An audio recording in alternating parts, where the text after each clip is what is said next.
Hey guys, welcome to the Being Beautifully Honest podcast and channel. Thanks for being here, for being subscribed. If you're not, go ahead and hit that button. And if you're listening on YouTube, hit that like button. It's like walking in the room and hitting that light switch. Let's brighten up the place and get into this conversation.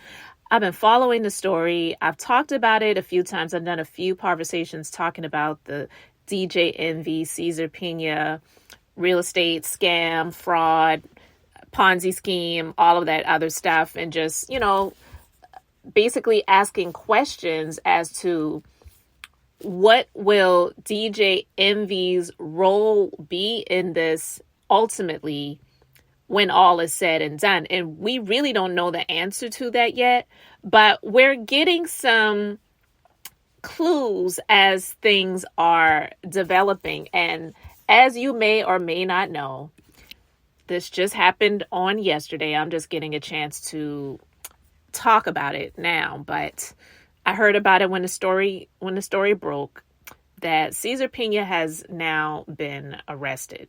He's been arrested and charged. I'm going to basically read the story from the Bergen County news called The Record, which is where he lives. And it's kind of funny to me because when I hear about where he lived in Franklin Lakes. Now, if you're not familiar with the Real Housewives of New Jersey, you don't know, but if you are familiar, you do know that Franklin Lakes is a very affluent, very expensive area in New Jersey where multi-million dollar homes are, and is where, if you remember the first season of The Real Housewives of New Jersey, is where Teresa Giudice and her, at the time, husband Joe Giudice were building their home.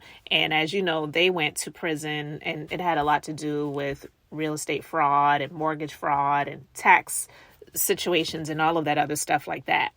And the Pinas were friends of the Giudices. You maybe you didn't know that. But anyway, just wanted to share that little tidbit for those of you who did not know. But the story reads, an embattled Franklin Lakes real estate investor and social media influencer already facing a mountain of lawsuits civilly was arrested Wednesday and accused of operating a multi-million-dollar Ponzi-like investment fraud scheme by the U.S. Attorney for New Jersey. Cesar Umberto Pina, 45, has been charged with one count of wire fraud, U.S. Attorney Philip R. Selinger announced. He was released on a $1 million secured bond, probably somebody else's money. Anyway, with electronic monitoring by Judge Edward Keel in Newark Federal Court. He faces up to 20 years in prison if convicted. Wow. As alleged in the complaint, Pina exploited celebrity status and social media to develop a devoted following of potential victims, Selinger said in a release. Promising returns that were too good to be true, Pina allegedly defrauded dozens of people of millions of dollars. Our office is committed to protecting the public from these schemes and prosecuting those who lie to investors for their own personal gain. Pina, who gained fame doing real estate seminars around the country, would entice victims by promising up to 20 to 45% returns within 5 months. Child, I don't know who gets those types of returns in 20 years. But anyway, the U.S. Attorney stated, however, Pina did not invest the victims' money as promised and used the money from new victims to pay others, operating a Ponzi-like scheme, officials allege. And that's basically what a Ponzi scheme is, because it will make those who came in first, who get a quote-unquote return, think that, oh, yeah, this works, and it'll help them to promote the scheme to other people, but thereby it's not really making any money. Anyway, it continues, we allege Pina offered a ridiculously high rate of return to investors, then took the millions he got and invested it in himself. FBI Newark Special Agent in Charge James E. Dennehy said, history has proven time and again, Ponzi schemes don't work. The pot of gold at the end of the rainbow eventually runs out. Investors, take note. It's your money. Don't let them steal it. This is not the first legal trouble for Pina, who is already facing over 10 lawsuits from people who claim to have been victims. A lawsuit filed by Anthony Barone and Anthony Martini on July 6th against Cesar and Jennifer Pina alleges the pair defrauded the victims out of money. Barone and Martini accused the Pinas of taking $1.5 million from them for a real estate venture in Patterson called the Taylor Apartments. In an August 4th suit, Englewood resident Anissa Barisha accuses the Pinas of defrauding her of $750,000 after she was introduced to Cesar Pina by a mutual friend who had invested with him previously. See, like I was saying, someone who was one of the first in, and he was able to get money from other people, thereby, quote unquote, giving this person a return, and they're recommending it to other people. So, just like I was saying. Pina appeared to be a real estate influencer on the rise with a commitment to philanthropy in New Jersey. His Instagram page has over 300,000 followers. Pina's website said he became involved in real estate in 2006 and partnered with radio personality Rashawn Casey, known as djenvy, to host touring real estate seminars across the tri-state area. Now listen, when I discussed this previously, I talked about him being on the run, and now they got him. He's out on bail. He has monitored whatever, it is. You know what I'm talking about. Anyway, monitoring devices, whether it's an ankle bracelets, wrist bracelets, I don't know. But I was asking the question before, is Cesar going to get off scot-free, or is he going to get caught and djenvy is going to get off scot-free? Is he playing dumb to not be penalized? And he's being sued as well. The story that I read to you, it didn't really mention djenvy much, but he's definitely in this. But my belief is that djenvy has been cooperating with the authorities. And it's one of those situations that I don't really find being integral, because just based on knowing, I don't know a whole lot about the criminal justice system, thank the Lord, but a lot of us, we have had family members at least, or friends of family that have unfortunately been involved in the criminal justice system. And a lot of times, the one that goes in first to spill the beans and share all of the information and to, I guess, what they would call a rat, is someone that was not innocent. They were involved either just as much or maybe sometimes even more than the person that they're turning in.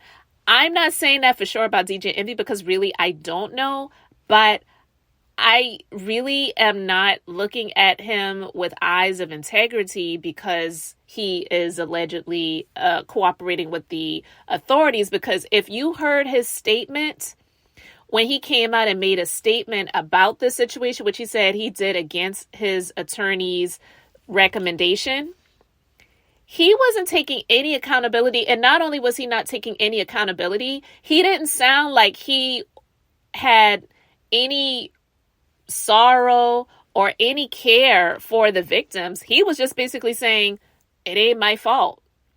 I didn't do it. I didn't know anything about it. I wasn't privy to, neither did I know, which is the same thing. But anyway, and we're not sure where this is going to go. From what I heard, the authorities did come to iHeartRadio. They have confiscated some equipment. djenvy, he may not get locked up. And I'm not saying that I want that for him either, because here's the thing. I think some people who think that people who are out here speaking about this situation and they're speaking about djenvy with regard to the situation are either haters or they just want to see him go down because they don't like him for whatever reason, when I don't think that a lot of people feel that way. And even if someone doesn't like him, you cannot like somebody and still say, look, yeah, I don't like him, but I also want to see him serve in terms of whatever it is, criminal or civilly, what he is due to serve because of what he has done, because I don't believe, or we don't believe, that he was 100% innocent in this situation. And that's what I feel that he had been doing, because it's so much footage out here that he tried to have removed and scrubbed from the internet, but other people have it, where he was saying, we partner with us. We partner with us. If you were just the face that he was using, and he was using your platform, which isn't even his platform. He doesn't own the Breakfast Club. He's an employee there. He's an employee of the Breakfast Club, and iHeartRadio employs the Breakfast Club, you know? So it wasn't even his to do that. And in my personal opinion, I don't know if he will lose his job. He might. I asked a question about that before, and I still don't know the answer to that. We will see as the days continue to move along. But he used someone else's platform. And those people could possibly come after iHeartRadio and the Breakfast Club, because it wasn't like he had his own podcast that he owned and he was allowing this to be on there. Now, yeah, iHeartRadio and the Breakfast Club, they took down the interviews with Cesar Pina and his wife that they have done on there. But the damage is done. You taking it down. They could have kept it up, to be honest with you, because it's not like anyone else at this point in time, unless you're just flat out stupid, I'm just sorry, would attempt to try to invest anything with him or djenvy right now, because of what has already happened. So taking the content down right now, it really is a moot factor. It doesn't really make a difference. It doesn't. I understand them trying to, be cautious and careful and whatever, but it has already happened. It's already happened. So with this being said, I do believe that he is cooperating with the feds, but not to help the people out. It's to save his own ass. And that's honestly what I gather from it, based on how he came out and made that statement about, I didn't know anything about it. I wasn't privy to it. I didn't take anybody's money. No one ever gave me any money. I didn't take anyone's money. Well, they didn't have to give you the money. That doesn't mean that you didn't benefit off of it. And correct me if I'm wrong, but if you're partnered with him and he's doing these things, doesn't that mean that you were involved, even if it was something that you just really flat out didn't know about? Because from what I heard about the law when it comes to the criminal justice system, and I still don't think that that's fair, because I know of someone who recently, her son was in a car with someone that had some stuff, and he didn't know that person had stuff, and they locked both of them up. They don't give that person grace for not having knowledge about what the other person was doing that was against the law. They locked both of them up. And so for him to say, well, I didn't know about it, I didn't know that gets you off like that. Now, you might be able to get some time off of the years that you could get charged with, or maybe, you testify against the other person or whatever, and your penalty won't be as large as the other person's. But rarely do they just say, oh, I'm sorry you didn't know about it. Go about your merry way and, live long and prosper. I didn't think that they did that. So I just am going to continue to watch and see what happens with the situation. I don't think that these people who lost all of that money are going to get anything close to what they lost back.